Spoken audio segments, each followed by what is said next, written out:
এই লেসনে আমরা আলোচনা করব হচ্ছে যে ভিডিও ট্রানজিশন কিভাবে কাজ করে। তো অ্যাডোবি প্রিমিয়ার প্রোতে যাওয়া যাক। আচ্ছা, এখানে আমি ভিডিও এনে রেখেছি। তো ভিডিও ট্রানজিশন হচ্ছে যে আমরা যখন একটি ভিডিও দেখি, যে ধরুন এটা একটা সিন, এই সিনটি থেকে দেখুন যে, আচ্ছা আমি প্লে করে দেখাচ্ছি। দেখুন যে এই মেয়েটি সামনের দিকে যাচ্ছে, এই সিনটি এখানে শেষ এবং তারপর হচ্ছে এই সিনটি। তো এই দুটো সিনের মাঝখানে কোনো ট্রানজিশন নেই, মানে নর্মাল যে ট্রানজিশন হচ্ছে ধাপ করে জাম্প করে এখান থেকে এখানে চলে গেল, এটাই ছিল ট্রানজিশন। তো আমি চাচ্ছি যে মাঝখানে কোনো সুন্দর একটি ট্রানজিশন দেব। তো আমি এখন এই দুটো ভিডিওর মাঝখানে কাটবো। আচ্ছা, এর আগে আমি বলছি যে ভিডিও ট্রানজিশন ইউজ করার জন্য অ্যাডজাস্টমেন্ট লেয়ার প্রয়োজন হয় না। এটা হচ্ছে যে ভিডিওর মধ্যেই আপনি ইউজ করতে পারবেন। সেটা হচ্ছে কীভাবে, যে ধরুন এই আমি সামনে গেলাম। আচ্ছা, আমি কিবোর্ড থেকে যাচ্ছি একটি ফ্রেম করে। হ্যাঁ, এই জায়গাটাই হচ্ছে ট্রানজিশন। তো এই দুটোর মাঝখানে আমি কাটবো। এখানে আমি রেজর টুলস নিয়ে মাঝখানে কেটে দিলাম।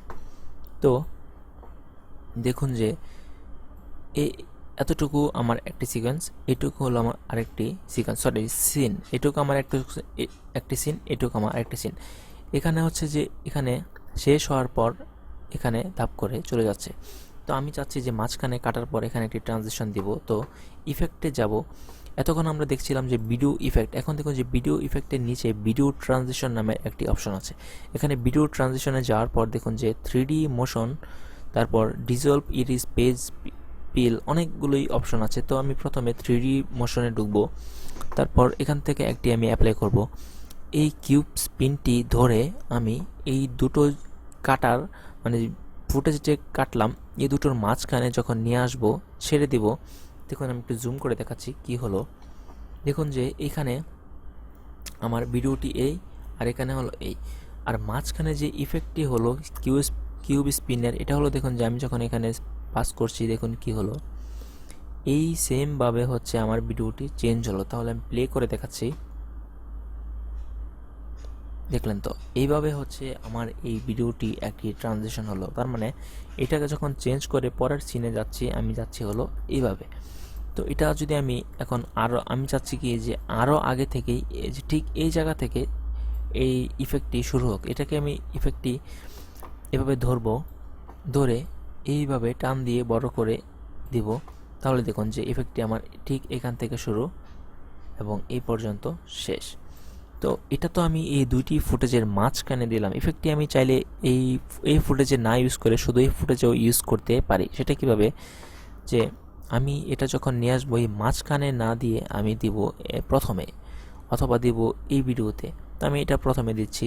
প্রথমে দিলে দেখুন যে কাজটি হয়, যে এই ভিডিওটি এভাবে ট্রানজিশন হয়ে এই পর্যন্ত এসে শেষ এবং পরে এটা। তো এগুলো আসলে আপনারা রিসার্চ করে দেখবেন যে কি হয়। আচ্ছা, আমি আরেকটা জিনিস দেখাচ্ছি, যে কিউব স্পিন ধরুন এটা নিয়ে আসলাম আমি। এখানে যদি এই কিউব স্পিনের মধ্যে, এটা তো ফুটেজ, এটাও ফুটেজ, আর যদি কিউব স্পিনে ক্লিক করি, দেখুন এখানে একটি অপশন চলে আসলো যে আমার ইফেক্ট কন্ট্রোলের মধ্যে। দেখুন এখানে আমার এই ফুটেজ, আর এই ফুটেজের মাঝখানে হচ্ছে এখানে আমার যেই ইফেক্টটি, সেটা আমি এখান থেকেও চাইলে এভাবে ধরে এদিকে, তারপর আপনার এইদিকে, এদিকে এভাবে বাড়িয়ে কমিয়ে, তারপর আগে পিছু করে আমি এই ইফেক্টটি চেঞ্জ করতে পারি।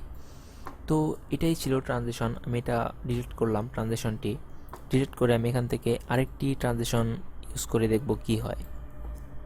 এটা হলো যে এখান থেকে এইভাবে ট্রানজিশনটি হলো। তারপর আমি এখান থেকে এই ডিসলভে গিয়ে এই অ্যাডিটিভ ডিসলভটি এটা দিব। এটা হলো এই লাইট হয়ে চেঞ্জ হয়ে গেল। আচ্ছা, তো এটাকে যদি আমি আরো ছোট করে দিই, এই লাইটটি, দেখুন কি হলো, খুব দ্রুত একটি লাইট ইফেক্ট এসে পরের সিনে চলে গেল। এবং আমি এখান থেকে এটা ডিলিট করে এই ক্রস ডিসলভে দিব।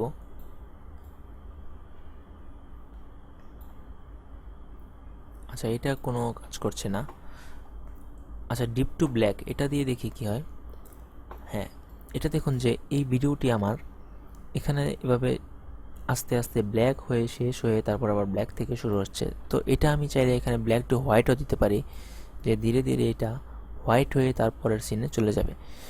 তো এভাবে আসলে প্রত্যেকটা যেই ট্রানজিশনগুলো আছে এটা আপনারা অ্যাপ্লাই করে দেখবেন যে কোন ট্রানজিশন কিভাবে কাজ করে। তো এই ছিল এই ফুটেজ। পরবর্তী লেসন দেখতে সঙ্গেই থাকুন। ধন্যবাদ।